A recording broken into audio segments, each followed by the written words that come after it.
Olá, futuro universitário, seja bem-vinda a mais uma aula de redação. Eu sou a professora Lízia Adriane e estou aqui no projeto do Governo do Estado do Maranhão, através da Secretaria Estadual de Educação, por meio do cursinho preparatório para o PAS Enem e Enem, PAS UEMA e Enem, e o material você pode conferir no link. Na aula de hoje, nós vamos aprender sobre a conclusão, que é a parte final da sua redação. E é também um dos critérios que são cobrados pelo Enem e, na verdade, se refere à quinta competência no valor de 200 pontos. Lembrando que essa é uma competência que só é cobrada exclusivamente pela UEMA. Todos os outros vestibulares do Brasil, ou pelo Enem, desculpa, todos os vestibulares do Brasil não cobram a proposta de intervenção localizada na conclusão. A UEMA, por exemplo, como eu havia falado, ela não exige a proposta de intervenção, visto que o tema não é um tema necessariamente problemático.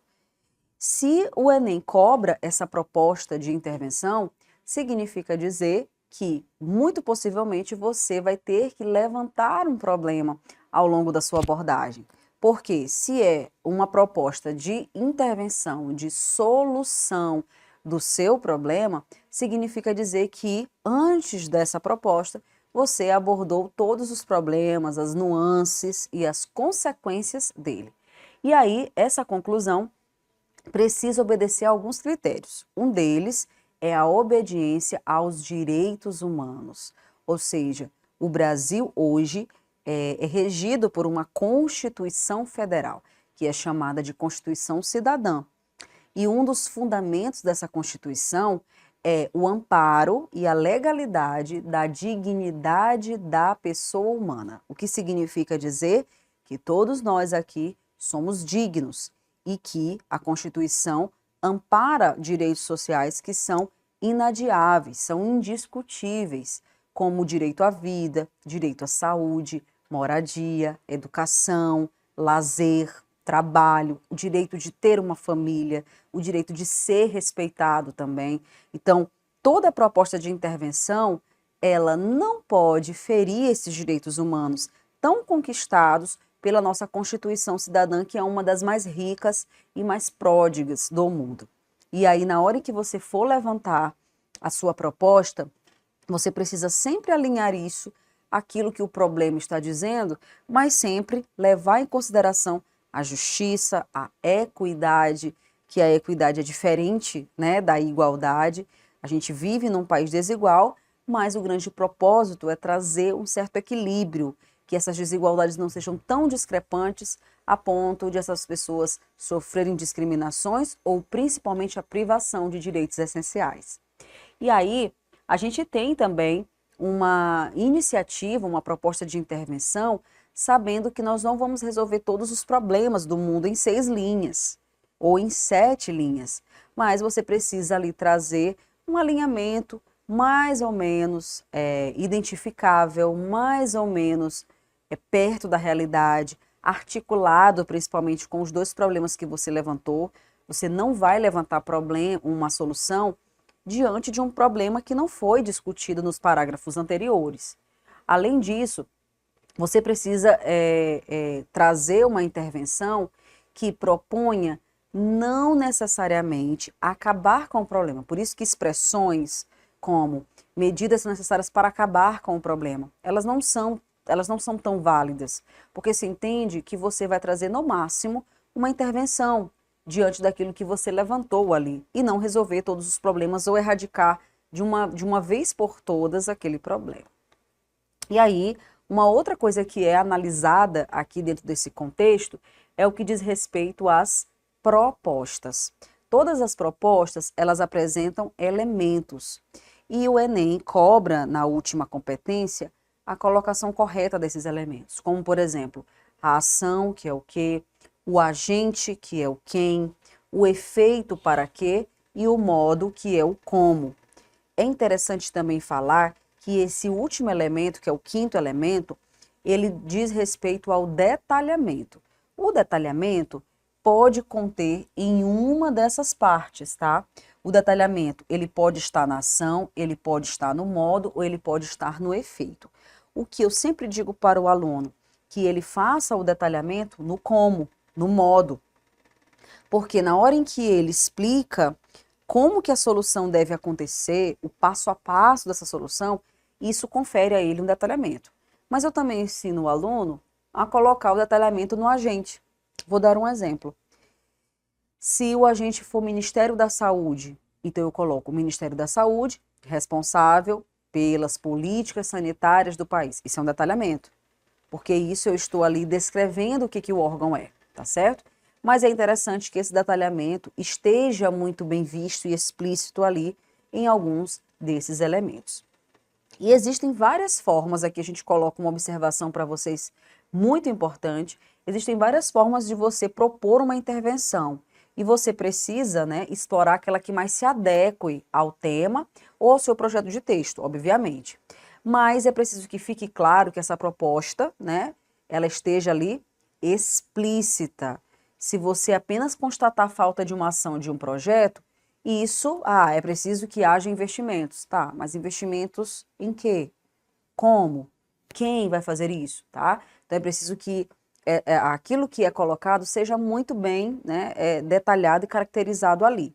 Outra coisa é que você deve evitar propostas muito vagas, genéricas, desarticuladas, incompatíveis com a discussão, ou principalmente estruturas que não permitam ter muita certeza, tipo assim, ó, se isso não for feito, vai acontecer, o Enem definitivamente não gosta, não acha isso muito sofisticado, né? Até porque você precisa ter certeza do que você está dizendo lá.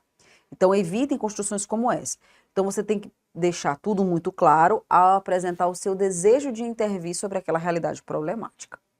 Ok? E aí, em seguida, eu trago para vocês aqui também um esquema muito estratégico de como você pode fazer essa redação de acordo com aquilo que o Enem diz como você deve fazer para que consiga os 200 pontos. Uma observação, esses 200 pontos, eles não são meramente pela colocação dos 5 elementos, mas se você conseguiu resolver os 2 problemas na ordem, os 2 problemas colocados ao longo da sua discussão. Olha só, primeiro, eu preciso responder essas perguntinhas essenciais. O que é possível apresentar como solução para o problema? Isso é a ação. Depois, quem deve executá-la? Isso é o agente. Depois, como viabilizar essa solução? Como é que eu posso fazer essa solução ser verdadeira e realmente acontecer para resolver o problema? Resolver entre aspas, né? O modo ou o meio. Qual é o efeito que ela pode alcançar? Qual é o impacto? O que ela pode trazer ali de benéfico, já que ela é mais importante, por exemplo, do que as outras, tá? E aqui a gente traz para vocês algumas sequências de como você pode fazer e que são sequências perfeitamente aceitáveis para o Enem. Vamos lá. Primeiro, você pode resolver o problema 1, ou seja, o problema 1 que você levantou no seu desenvolvimento, colocando os 5 da intervenção. Então, você pode colocar o agente, o detalhamento do agente, a ação, o modo ou o meio e o detalhamento desse modo ou meio, caso você não tenha colocado o detalhamento aqui no agente, o efeito e a intervenção completa. E aí você resolveu o seu primeiro problema dito lá na introdução. Ok, mas você não citou só um problema, você citou 2 problemas. E aí você pode resolver o problema 2. Como é que você resolve agora? E aqui vai uma dica. Lá no seu planejamento, se você conseguir colocar uma proposta de intervenção resolvendo os 2 problemas, isso é maravilhoso. Porque você tem um agente, você tem uma ação, você tem todos os 5 elementos de uma só vez, resolvendo os 2 problemas. Mas você só vai conseguir isso mediante muito planejamento e mediante uma escolha muito acurada das causas que você, né, deseja relatar. Mas caso isso não seja possível e os 2 problemas são tão distintos que você precisará utilizar ações e agentes diferentes. Então, você poderia colocar a primeira toda completa, E na segunda, ao resolver o segundo problema, você pode colocar só apenas alguns elementos. Isso porque para o Enem, você conseguiu cumprir, né, os 5 de maneira detalhada, pelo menos em um dos problemas, né? E aí você pode colocar o agente, o detalhamento, a ação e a intervenção com 3 elementos, tá certo? Até porque, para ele, você já detalhou pelo menos os 5 elementos em uma das propostas, ok? E aí, a gente também tem, ó, outra maneira, ó. Você pode resolver o problema 2, a 1 está completa, né?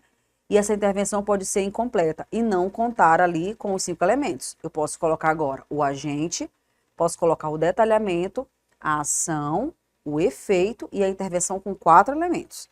Percebam que aqui eu tenho 3 elementos, sendo diante, né, claro, de uma intervenção já completa anteriormente, e aqui uma intervenção com 4 elementos. Perfeito.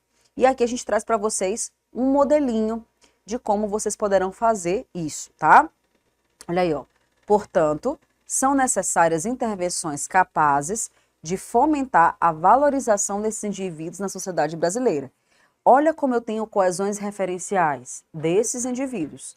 Possivelmente, eu já citei, já falei, enfatizei várias vezes quem são esses indivíduos, dispensando o fato de colocar aqui na última vez. E outra coisa, uma dica para vocês. Coloquem um operador que seja conclusivo, portanto. A minha sugestão é que antes de colocar essa frase inicial, que é uma frase muito importante, e vocês que têm acompanhado a aula estão vendo que as frases iniciais, elas aparecem no D1, elas aparecem no D2 e com a conclusão não vai ser diferente. Então, bem aqui, é interessante que você coloque diante do argumentado. É tão interessante colocar essa operação, porque olha a frase que você vai construir. São necessárias intervenções capazes de fomentar. Ok, eu vou levantar intervenções diante de quê? Diante do que eu argumentei. Então, bem aqui, eu não vou perder a oportunidade e vou colocar, portanto, diante do argumentado, são necessárias intervenções. Ou então, diante do problema, diante desse cenário apresentado, diante das dificuldades, são necessárias intervenções capazes de fomentar a valorização desses indivíduos na sociedade brasileira. Ponto. E aí eu parto para a minha proposta. Eu poderia colocar por isso, para tanto, cabe ao Ministério da Educação, a gente, fazer o quê? Promover a mudança das concepções discriminatórias contra as comunidades tradicionais. Então, a minha proposta é mudar essas concepções. É bem ampla, né? Eu preciso caprichar aqui no meu detalhamento. Porque como é que eu vou mudar uma concepção? Estão vendo isso? Por meio, olha aí, ó. Evitem utilizar a expressão através. Porque o através, ele geralmente é usado se tiver o sentido de atravessamento mesmo, de travessia física, né? Então, por exemplo, o sol está através da janela. Aí sim. Mas aqui eu posso utilizar por meio, por intermédio de, sob via, tá bom? Então, por meio da realização de palestras periódicas nas escolas. Então, esse aluno, esse candidato, acredita que eu posso mudar essa concepção discriminatória por meio de palestras, né? Por meio de incentivos educacionais ali, ministradas por sociólogos e antropólogos, as quais conscientizem os sujeitos acerca da importância desses povos para o país, a fim de minimizar o preconceito nesse âmbito. Aqui é o para quê, tá? Muito cuidado, eu coloquei esse exemplo propositalmente, porque a gente precisa tomar muito cuidado quando a gente falar de palestras, quando a gente falar de campanhas de conscientização. Dependendo do tema, isso pode soar pouco efetivo. Porque se você resolve, por exemplo, mudar as concepções discriminatórias, percebam que pela dica aqui, pela intervenção, isso só vai acontecer no âmbito escolar. Até porque essas palestras vão acontecer só na escola. Então, quem é o público que vai ouvir isso? São só os alunos. Mas a concepção discriminatória não é só advinda de alunos. Você entende isso? Isso é toda a sociedade vivendo. Então, será que palestras, elas vão ser efetivas? Só conscientizar a população? Não. Uma das maneiras, por exemplo, de quebrar essa concepção discriminatória é o cumprimento das leis. É, por exemplo, punir quem comete atos de intolerância, atos de discriminação, como, por exemplo, hoje nós temos as leis, né, do racismo, da intolerância religiosa. Nós temos isso no Brasil. Então, é uma maneira efetiva, mais diretiva diante daquele problema. Então, tome cuidado com soluções que também sejam pouco articuladas, né, e que sejam utópicas demais. Entendam que palestras, assim, só na escola, isso não vai mudar rápido um problema que precisa ser solucionado agora. Pense também em soluções que sejam práticas, sejam mais rápidas, né, sejam mais diretas, tá certo? Além disso, aí ó, pronto, completei aqui todinha, né? Agora vamos para a segunda, ó. Além disso, é dever do Ministério da Economia impor sanções às empresas que explorem os territórios habitados por essas comunidades. Coloquei o quê, quem e coloquei o quê? Impor sanções, ou seja, impor leis, impor medidas. Com o intuito, aí eu já pulo, coloquei aqui o como e coloco aqui o porquê, com o intuito de, ó, com o intuito de desestimular tais ações. Uma proposta mais incompleta, como aquela que nós falamos a vocês. Detalhe, na época existia o Ministério da Economia, quando essa redação foi feita, porque ela é de 2002. Mas hoje o aluno precisa também estar atento aos ministérios do Brasil.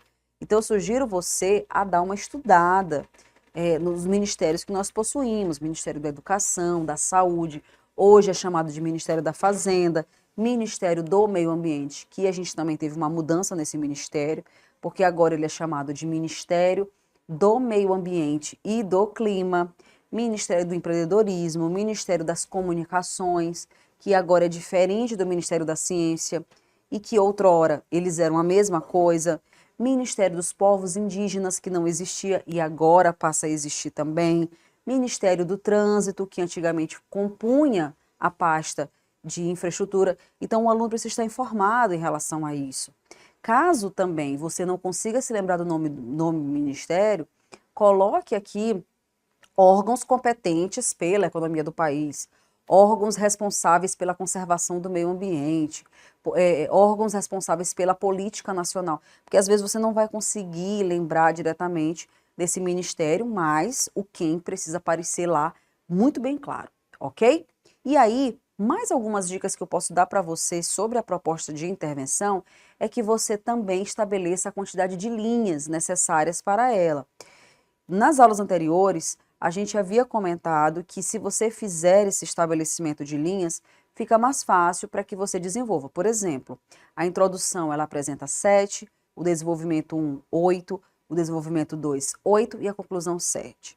Evite fazer conclusões de 4 linhas, sendo que lá no seu desenvolvimento você utilizou 9 linhas, né? Essa discrepância visual, ela também pode ser prejudicial para a sua redação. Além disso, evite iniciar a sua conclusão com medidas são necessárias para combater este impasse, sendo que nem sempre você vai citar um impasse. Às vezes, você está falando ali de outros, porque o impasse ele tem a ver com o dilema. Então, tome cuidado também com frases generalizadas, tome cuidado com frases que são hoje chamadas de coringas. Existem aí pessoas que estão colocando também agentes e ações iguais para todos os temas. Jamais faça isso. Toda a sua proposta de intervenção e toda a sua redação, na verdade, ela precisa obedecer àquilo que você vem trabalhando. E essa é um dos critérios, a conclusão, é um dos critérios que mais você consegue fechar, porque ela é baseada necessariamente numa fórmula de você ter o quê, o quem, o como, o porquê e esse detalhamento. E tudo isso alinhado, tudo isso muito conectado aos problemas que você levantou lá no desenvolvimento 1 e no desenvolvimento 2 na ordem. Nada de fazer algo diferente em relação a isso ou simplesmente deixar de resolver o problema. Fazer uma conclusão, como é o caso da UEMA, que é uma conclusão mais reflexiva, uma conclusão mais de retomada. O Enem não quer que você retome, o Enem quer que você resolva, que você intervenha sobre aquela situação, até porque ele quer saber que tipo de universitário e que tipo de cidadão está ali tentando resolver este problema. Tudo bem? Até a próxima. Tchau, tchau.